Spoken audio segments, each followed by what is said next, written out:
We're using some personal miles that I didn't have to worry about with my Prius.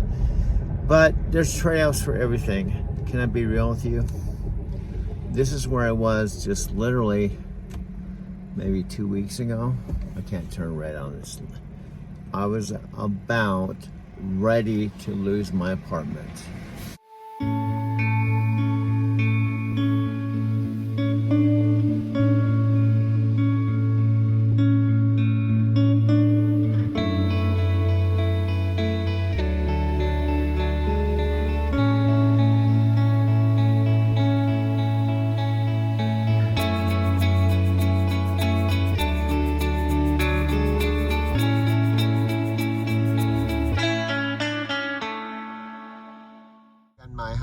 My $100 quota today in about 3.5 hours. This is Wash Park. It's winter, obviously.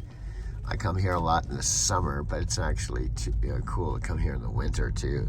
Obviously, there's a lot of snow on the ground. You can't see the grass, and there's going to be a lake up to the right that's, I noticed it was frozen over, but the summer it looks quite different. And you can drive here, and then in the summertime, people are riding their bikes, rollerblading, jogging in this right lane here.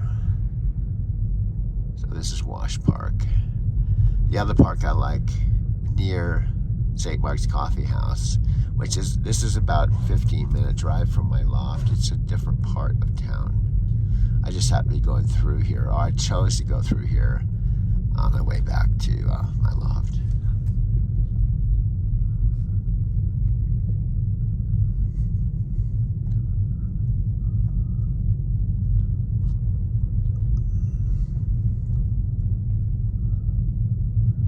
See, the lake is frozen over.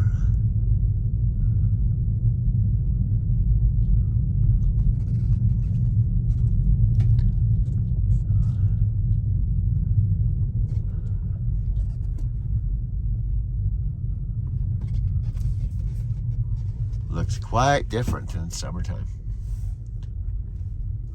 I did a couple of videos over here, but this is winter and Wash Park.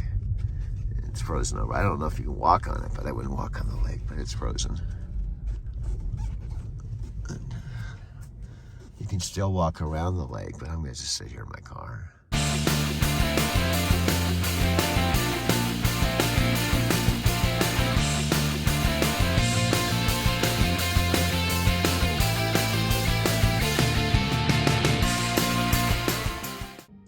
This is where Dean lives, because he shot video of his golf course, and he lives here, and his mastermind office is in Phoenix. And this is just a photo I found on the internet of Phoenix, the clouds and the looking down at the desert. As you probably have guessed, it does not snow there. It's very hot in the summer, because I called Phoenix home for 10 years and I was based there. This is LC. This is a photograph, not in the Phoenix terminal where we are both based. We met each other outside the Phoenix terminal when it was kind of under construction and kind of going through a complete remodel.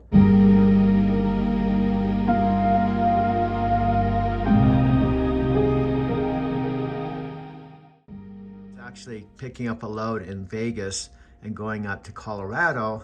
And frankly, I can't remember, it's been a while, and I was going somewhere else, but we are both full-blown, over-the-road, OTR, long-distance truck drivers. Now, she was actually a trainer too, and she would go out 3 months at a time, and she usually traveled about 3,000 miles a week, and she's definitely a trucker. This is her standing in next to her Volvo truck. I will forever miss my times at night transportation. When I lost my job November 5, 2021, you can't imagine how it turned my world upside down. A camera on a very special person I've been talking about on my videos a lot. She's actually the dry van, your official title is a dry van terminal manager for the Phoenix terminal, which is our largest terminal, and I'm a dry van driver, and I have a manager named Erica. Erica said that she's like in charge of like something like 36 trucks. Well, she oversees all of the driver managers, okay? But she's totally awesome. So this is the first time I've done a video with her, and we've known each other for a while. I want to mention this too, Madeline. This kind of makes it more real. I remember that first conversation we had when I was up in Salt Lake, and you were on the phone. You answered the phone, and I said, "Are you one of the new driver managers? Because I haven't heard you." And you said, "No, I'm the new terminal driver manager." And that was our very first conversation. And you may not remember it, but we had a rescue load to do, and I told you I can't do it. And I ended up racing down to Las Vegas, and the guy I was passing it on to wasn't there. Right. And he got there at like 12:20, and the whole idea I did that was to get there by 12 midnight. And that was our first kind of interaction, and it was like a real live thing. Yeah. And then I told you back then, I said, I want to be one of your best drivers.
Transfer it out.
That was one of our first conversations. So I put that intention out there, but I didn't really know you that well. And then what caught my eye is your messages that you started sending out to the fleet, like really cool messages about consciousness, and you got to take care of your vision. Yeah, and your mindset. Your mindset. And I'm like, she's a different type of drive-in manager. And so that's what I'm excited about. And the last thing I want to mention, one of the reasons I stay with Knight Transportation is because of people like Madeline and the culture here. So I'm not going anywhere. So she said she's a little shy, and I didn't like myself on camera. So I'm just going to ask a couple questions. She's going to be completely herself. So here's question number one. Why did you, they're very easy questions too. Okay. Why did you decide to go into trucking? How did that happen? And specifically, Knight Transportation. This is really easy. Yeah. Thanks for starting out with an easy one.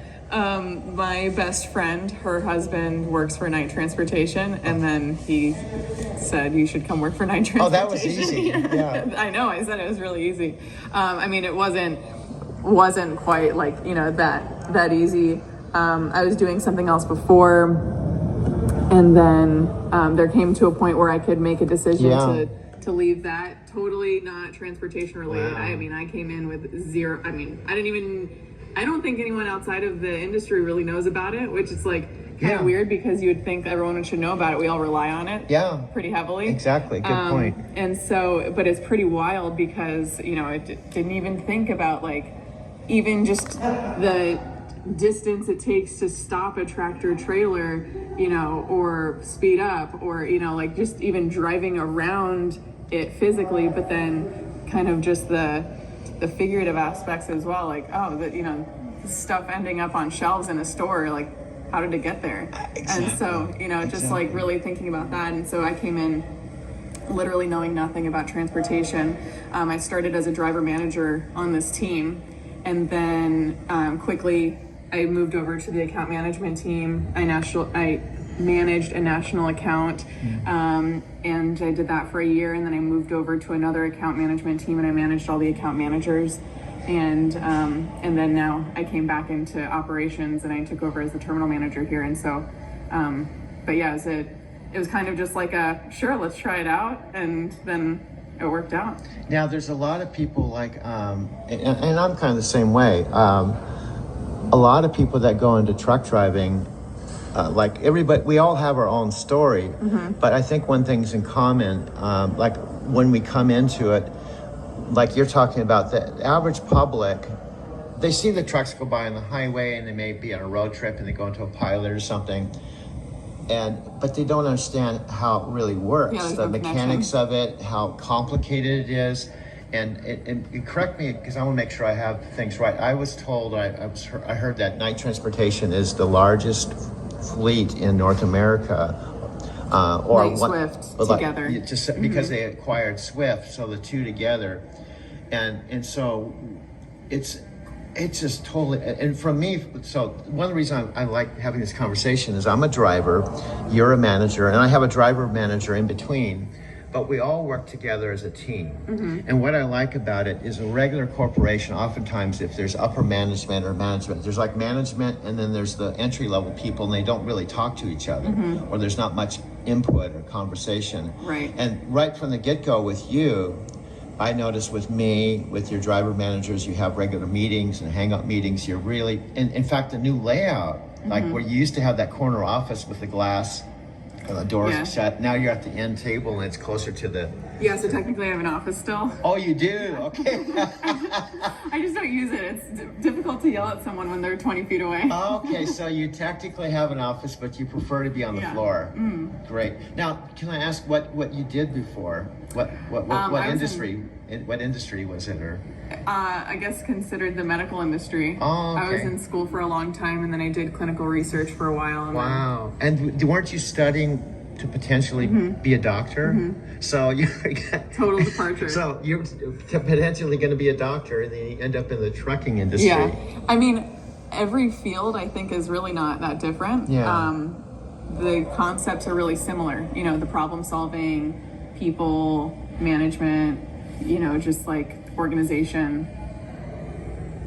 So yeah, you notice, like I was a massage therapist for 15 years, and I was a taxi cab driver and a limo driver. And when I got involved with trucking, I realized there's a common ground. Like, that might sound funny. I reframe everything. Like, I used to pick up people, now I pick up freight. And I used to be in my vehicle all the time. It was a taxi or a limo, but now I'm in a truck all the time. And I used to drive a lot. So it was an easy transition for me. And I used to see the trucks go by, and I used to think to myself, I wonder what's involved to get involved in the truck. So part of our conversation and part of my vision is, I know there's lots of people out there that are perfect candidates that were in place like me or you, that are thinking, what's my next step? What should I do next? Oops, my other phone's talking to me. Yeah, and the question is how to reach them. Yeah, it's how to reach them. So that's the big question now, because I'm creating these videos and this website, and without traffic, how am I going to get the people to come and see our message? Because I think we have a great company, a great culture. I love it here. I'm not going anywhere, but the challenge is, how do we get this message, this positive message, out to the people that want to hear it? Yeah. I think if we could solve that, a lot of people would want to know. This video was a very, well, it was an incredible part of my life, being based in Phoenix, Arizona, in Knight Transportation's largest terminal. And I was employed by Knight Transportation as a senior driver for about 10 years. I drove 750,000 miles. I had multiple trucks. My last truck was a Kenworth T680.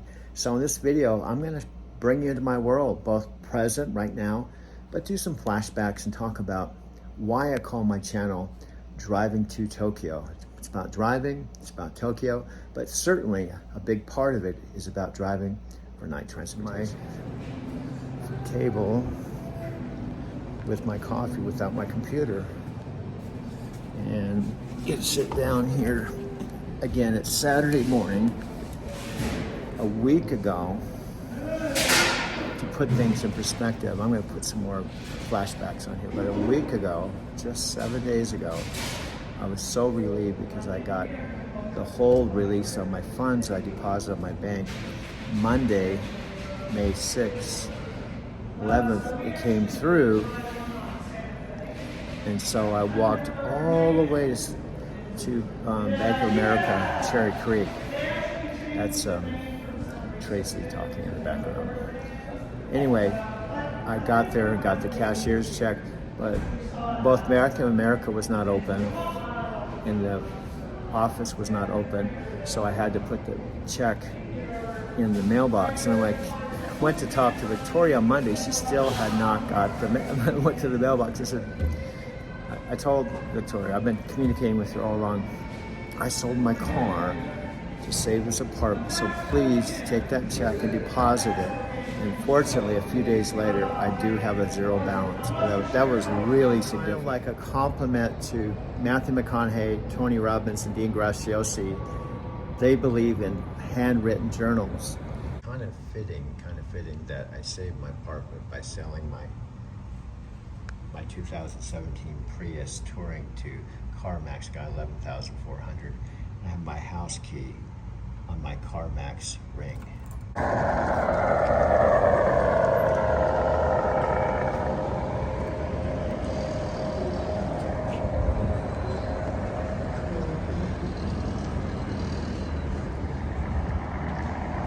This is never done, but believe it or not, 5 o'clock in the morning, Starbucks opens up about 2 blocks away, and it's a lot more quiet. The Starbucks behind me, that's only 2 blocks away, and it's directly across the street from one of my favorite places. I have several favorite places here in Denver that I didn't have in Arizona City. Where one of the reasons I wanted to save my apartment wasn't just simply have a place to sleep or shower or do my videos, but because of the location right here, 6-minute walk out my door is Whole Foods.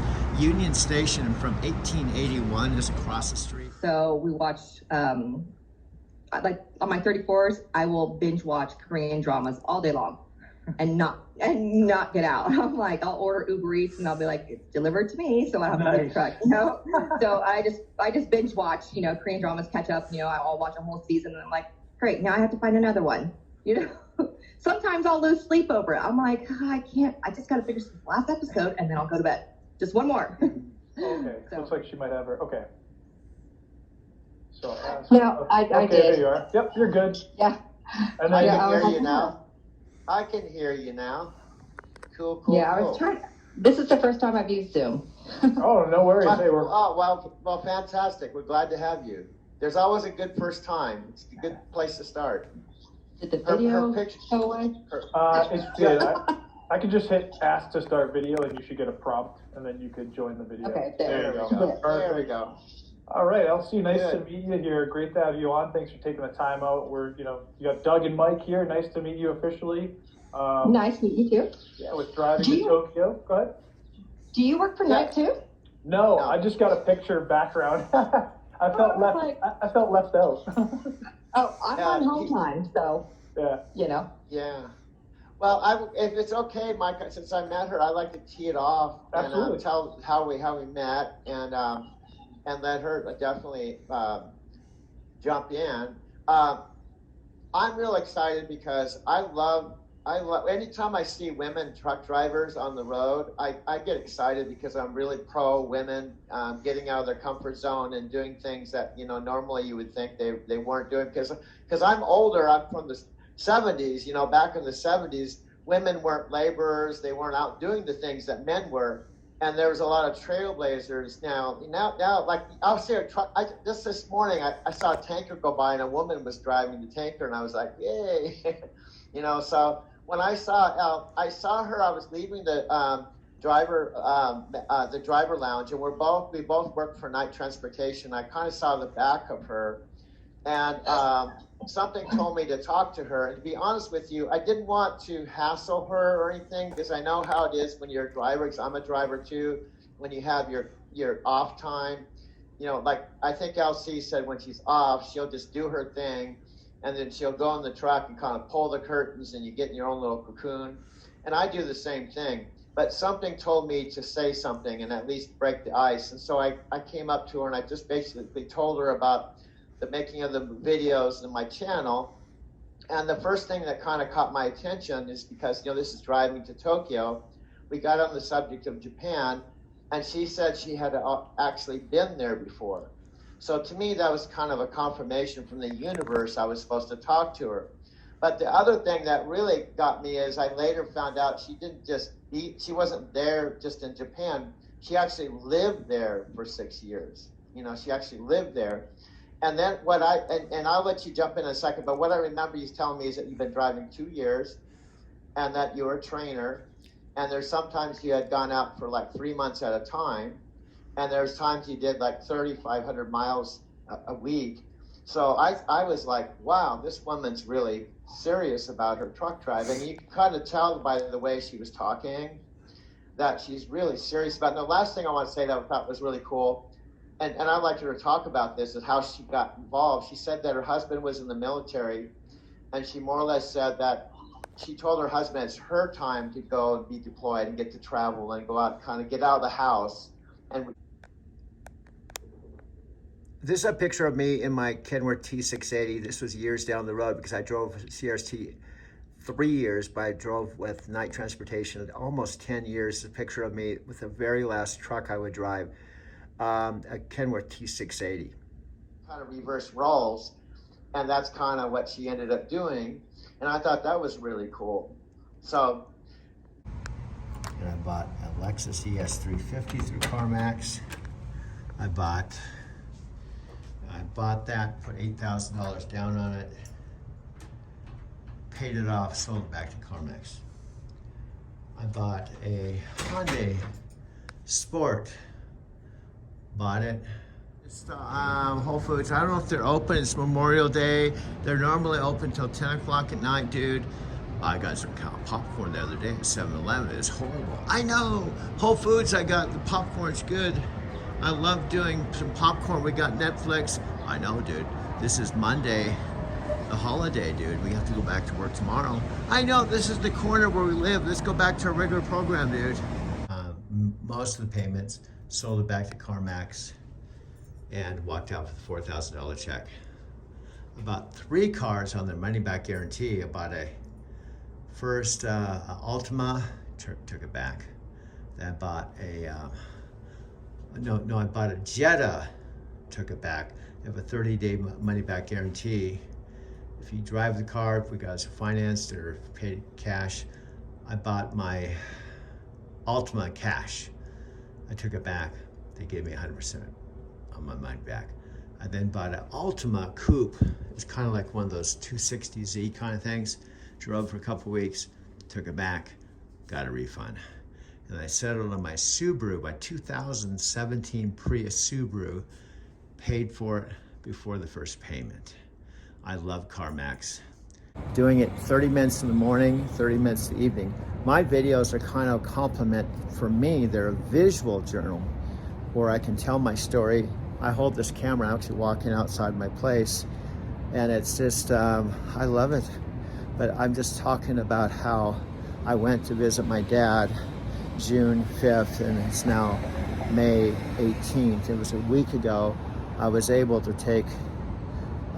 go to my bank because the funds I got for selling my cars on Monday, May 6th, and getting a check for $11,400, which was responsible for saving my apartment. I had to give up something to save it, but I just couldn't let my eviction happen. If I didn't sell my car, there was the possibility, literally, as I'm speaking today, I could end up have had an eviction order from the court and literally lost my apartment if I had not taken action and decided to sell my car. Shaved my head but kept my beard. I'm walking in Cummins Park, May 27th, 2024. For those of you that are my Lyft riders that live in Denver, you know probably where Platt Street is, Cummins Park. But let me show you what it looks like this holiday, Monday, May 27th. Beautiful day. I'm out in shorts. It's not hot. It's a beautiful day. And this is only a 15-minute walk from where I live. Check it out. This is Cummins Park on a beautiful day. And you can see it's very, lots of dogs. It's a dog park. It's a holiday weekend, so there's lots of people out because it's Monday, the holiday. Got some scooters going by right now. And on the other side of this bridge over here is Platt River, and then there's Platt Street. And over here to my left is the REI Starbucks. And again, this is only 15-minute walk from my Mercantile Square loft, where I've been living for a year and 10 months. And I currently saved my apartment, thankfully, on technically May 13th, about 2 weeks ago. And I'll talk more about how I did that. But more importantly, I just wanted to show you where I'm living and where I'm walking.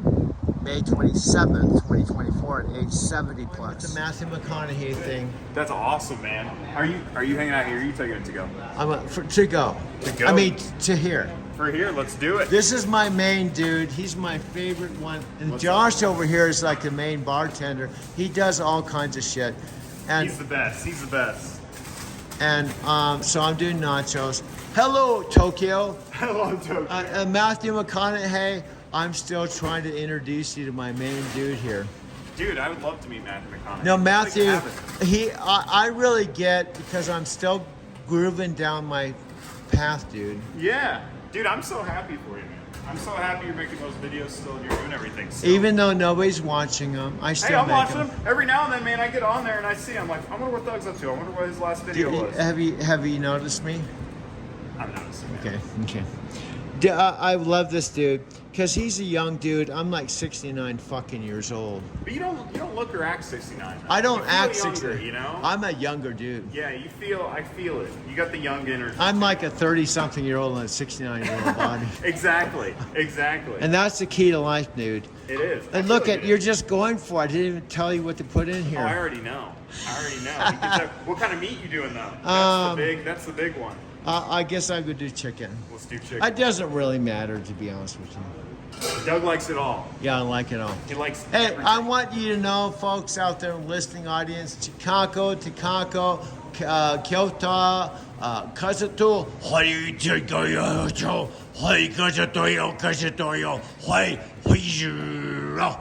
this is like the main American dude here. Like, hi, Kazato, hi.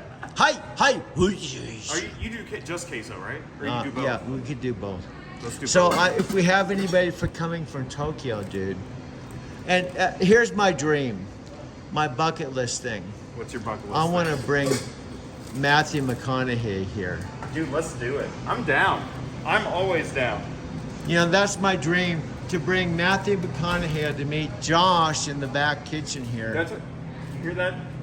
Josh, I want my main goal before I died, bro, is to bring Matthew McConaughey in here to meet you. That would be sick. I would love to meet Matthew McConaughey. He's a cool dude, from what I know. I'm sure he is.